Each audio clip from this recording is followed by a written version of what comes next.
Hey, what's up guys? Welcome back to another video. It's time for the video you've all been waiting for. It's Hang On Sloopy. Yes, Hang On Sloopy is awesome. It's one of my favorite things to do with the Ohio State University Marching Band, and it's just a ton of fun all the way around. Hang On Sloopy with Ohio State dates back to October 9th, 1965, and a week prior to that date was when the song Hang On Sloopy by the McCoys hit #1 in the Billboard Hot 100s list, all the way back in 1965, October 2nd. And then a week later, the band performed Hang On Sloopy in Ohio Stadium on a game day for the first time ever. And for the almost 55 years now, we've been playing Hang On Sloopy at nearly every single game. And during football games, we play Hang On Sloopy at the beginning of the fourth quarter, before the clock starts again. At the beginning of the fourth quarter, the band plays Hang On Sloopy, and the whole stadium rocks. So with that being said, let's take it back out to the field, show you how to do it.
Yeah. So Hang On Sloopy is, again, very, very fun to do. It's one of my favorite things to do with Ohio State in the marching band, but it can be a little bit tricky learning it for the first time, and not because it's a difficult thing to do or a difficult song to perform, but it's just a little bit tricky to watch somebody do it and try to replicate it. So that's why we're just going to spend this time, break it down for you, and try to make as much sense as possible for you guys to do it. And I have faith that all of you guys can do it. So, to start off, Hang On Sloopy is performed at 136 BPM. So that is the official tempo that we play it at. Now, on a game day in the middle of the field, if we're playing it, or in the stands when we play it at the fourth quarter, we don't have a met. So it could realistically be a few clicks slower, a few clicks faster. But for practice purposes, the official tempo is at 136. Now, obviously, as you are learning this, obviously take it slower than that to really break down the motions and understand what your legs are supposed to do and what your arms are supposed to do. Regardless of whatever the tempo is that you're starting it at, your legs are going to be stepping in halftime. So if I have 136 at roughly that, you'll have up 1, 2, 1, 2, 1, 2. So each step when your foot hits the ground, that is in halftime of 136. But how I want you guys to count as you're going through this before you start playing, I want you to count it in the quarter note equals 136, so regular time. So the way that you're going to be counting the quarter note counts of Sloopy, even though your legs are really stepping, and with each step in halftime, you're going to count the counts of Sloopy in regular time. So that being said, when you come up on the beat 4 of the 3 taps, you have tap, tap, tap, up 1. So count 1, just as normal, is your left foot hitting the ground. And then count 2 is that top point of the chair step in your right leg. So you have tap, tap, tap, up 1, 2. Then count 3 would be your right foot hitting the ground again. And then count 4 would be the topmost point of the chair step in the left leg again. So if we go through that slow, you have tap, tap, tap, up, 1, 2, 3, 4, 1, 2, 3, 4. So go back, watch that a few times, make sure it makes sense to you, make sure you're doing it right. So now that you understand how the legs are stepping with the chair step and the counts that coincide with the different points of the chair step, now you might see me doing this knee bend. So that right there where I dipped down, that was kind of excessive a little bit. But with Sloopy, we always perform this knee bend. So if you have 1, 2, 3, 4, the knee bend is always on counts 2 and 4, where the opposite leg is at the topmost portion of the chair step. You have tap, tap, tap, up, 1, 2. So you can see me give a slight bend in the knee, then 3, 4. Another slight bend in the knee, 1, 2, 3, 4. So when you're doing that, it's not a lot of people when they first start practicing Sloopy and they try to do that knee bend, they'll actually bend in their back with their upper body like that, as well as bending their knees. That knee bend should be strictly a knee bend. So if you're strictly just bending your knees, all that's going to happen with your upper body is you're just going to lower up and down. So if you stand here with good posture and just bend your knees like that, all that's happening is my upper body is lowering straight down and then raising straight back up. So when you do that knee bend while doing the Sloopy step, make sure that you're resisting the urge to hunch over in your back at all like that. That's not what you want. It gives you bad posture and you're probably screwing up your back later in life doing this. So just make sure that your back stays straight like that and that you're only bending your knees. Now, another thing to point out with that knee bend is make sure that you're not overdoing the knee bend. It's just a very slight buckle in the knees, if you will, to bend your knee forward. So we don't want it to turn into this, where you're really dipping down in your knee. That's not good for your knees anyway. I can feel it, a really strong stretch in my knee right there when you bend super excessively like that. So you don't want to be doing that. So you have the counts, tap, tap, tap, up, 1, 2, 3, 4, 1, bend, bend, 1, bend, 2, bend, 1, bend. So now focus on that knee bend and make sure that it is looking proper and not overdoing anything. Okay, so now that you know how to perform with the legs for Hang On Sloopy, now you need to add the playing in. So this is the part that when adding the playing can be tricky for some people, and it's not that the playing is hard, the song is easy. It's just eighth notes with accent to tap patterns and a few measures of 16th notes here and there. But what's tricky about it is trying to add the playing to the marching as a beginner. So just rewind the video a few times and go over the parts that you need to and take it slow while you're learning this, and you guys will catch on. So to start learning to put the playing with the marching and the legs, all I want you to focus on is the accents on 2 and 4 of the song. So forget all the eighth notes that are in between. Just focus on the 1, 2, 3, 4, 1, 2, 3, 4. That's all I want you to think about for right now. So if you go back and watch the beginning of me demonstrating it, Sloopy is always started 3 drum taps by the center snare, and then you go into the 2 measure percussion intro. So the 1, 2, and 3, 4, 2, 2, and 3, up. So I said up right there. I didn't do the up with my leg, but on beat 4, the second measure, when you have a left hand downstroke, you come up on that beat 4 with the left leg in preparation for the song. Now, that up and then step down into step 1, that step right there is the only step of Sloopy that is in regular time. So if you watch that and in the video, you can see the time for that step to come up to the top and back down is quicker than every step that follows it. So bum, bum, bum, bum, up, 1, 2, 3, 4. all the following steps are in half time. They take longer to travel up and down. So focus on that left hand meeting that left leg when the stick comes down to hit the drum, the left leg should be up at the top. Tap, tap, tap, tap, up. Then from there, all I want you to think about is playing the accents where they are. So that left hand is going to be on beat 4, then 1 and 2, 3, 4, 1, 2. So you're going to have 1, 2, 3, 4. So there's not really going to be an accent on the first beat 2 where the right hand is played because it's 1 and 2 as taps, 1 and 2 and 3 and 4.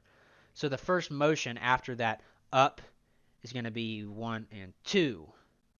So from there on, what I want you to think about is when the sticks come back down from this position and alternate between this, when the stick that comes down to hit the drum for its accent, that same leg, so my right hand is coming down, when that happens, when the right hand hits the drum for the accent, the right leg is going to be coming up to the topmost point of the chair step. And then the same thing is going to happen for the left leg. When the left stick comes down to hit the drum, the left leg is going to be coming up to the topmost point of the chair step to theoretically meet the leg there. So if we play that really slow, starting from the second measure of the drum intro, you have bum, bum, bum, bum, up, 1, 2, 3, 4, 1, right, left, right stick, right leg, left leg. So you can see my right stick and right leg are meeting, and my left stick and left leg are meeting. So that's all I want you to focus on for right now, is matching this pattern, not worrying about the eighth notes. Just make sure that this looks exactly the same as what you're doing. So if you can get that down, then the rest of it is going to be easy. That's the trickiest part, is figuring out how the legs coincide with the accents. Once you have that down, the rest is pretty easy from there, because it's just adding in all the taps basically that make up the eighth notes of the song. Now you want to go back in and add all the rest of the eighth notes to the song. So it's going to look like 1, 2, and 3, 4, 2, 2, and 3, up, 1 and 2 and 3 and 4 and 1 and 2 and 3 and a 4 and 1 and 2, 3, 4, 1, 2, 3, 4, 1, 2, 3, 4, 1, 2, 3, 4. So you're just going to simply continue that pattern. I hope you can see all the checkpoints that we've previously covered prior to adding those notes. So you have everything that we've gone over with the legs. So yeah, stepping on the ground on counts 1 and 3. The top point of the chair step is on 2 and 4. You're covering the knee bend on 2 and 4. So you have 1 bend, bend, 1 bend, 3 bend. So you got that down. And then the accents, again, they align on counts 2 and 4 with the knee bend and the top point of the chair step. And then the accents also happen with the exact same leg. So the right accent, right, the left accent is on the left. So if I add in the eighth notes, 2 and 3 and 4 and 1 and 2 and 3 and 4 and 1 and 2 and 3 and 4 and 1. So again, if you can do it without all the other notes in and just focus on the accents, then it's really easy to just add in the rest of the eighth notes. So from there, that's really the bulk of learning Sloopy. If you can do that, you have pretty much the whole thing down. Then from there, we just have two smallish spots left to go over. So the first one is the key change. Now all you're going to do is stop doing the 2 and 4 accent pattern and go into 1 and 2 and 3 and 4 and 1 and 2 and 3 and a 4 and a 1. And then when you hit that beat 1 after the 3 and a 4 and a 1 and 2 and 3 and 4, you simply just go back into the way the song starts on beat 1. So if at the beginning, after the dum, dum, dum, dum, dum, you have but 1 and 2. After the key change, it's the same thing, except prior to it, you have 3 and a 4 and a 1 and 2 and 3 and 4 and 1 and 2. So it's the same thing. Beat 1 following the key change starts the exact same way as beat 1 at the beginning of the song starts. And then you get to the end of the song, so you go through the Hang On Sloopy, Sloopy Hang On. You go through about 4 of those following the key change, and then you get to the end where you have 1, 2, 3, 4, ha ha, ha ha ha ha ha ha ha ha ha ha ha ha ha. Yeah. So the measure prior to 1 and 2, 3 and 4, and it repeats that, you'll have 1, 2, 3, 4, and you'll have on beat 4, you'll have 4 and 1 and 2 and 3 and 4 and 1 and 2 and 3 and 4 and a 1 in out. Excuse me. On the out, your left hand goes up and grabs the top rim of the drum right here to hold the drum still. Now that position with your arms, again, it's the same position as hats off that we've covered last week. So again, it's 45 on the horizontal plane and 45 on the vertical plane. So it's basically just straight out from your front right corner at 45 degrees and then 45 degrees up. So it's right there. So from this position at the very end, when you have your arm out at 45 and 45, your left hand is on the drum. So from here, you're going to hold this position until you hear the 3 taps to release you. So once you hit that end, and 4 and a 1, and yeah, you're going to hold that and not release this position for anything. So you're just going to be staying here, and then whoever the center snare is, the difference in what they'll do is they'll have and 4 and a 1, in, out. So that's what the center snare will do. They'll have their left stick still out to then give you, when the tower or when whoever's the conductor, when they signify, they'll point to the center snare, and the center snare will go tap, tap, tap, rest, down. So you get 3 taps, rest on beat 4, and then bring your sticks down. So for you guys, it'll look like tap, tap, tap, rest, down. So again, you'll have tap, tap, tap, rest, down. So rest on beat 4, and then on beat 1, bring your sticks back into sticks in position.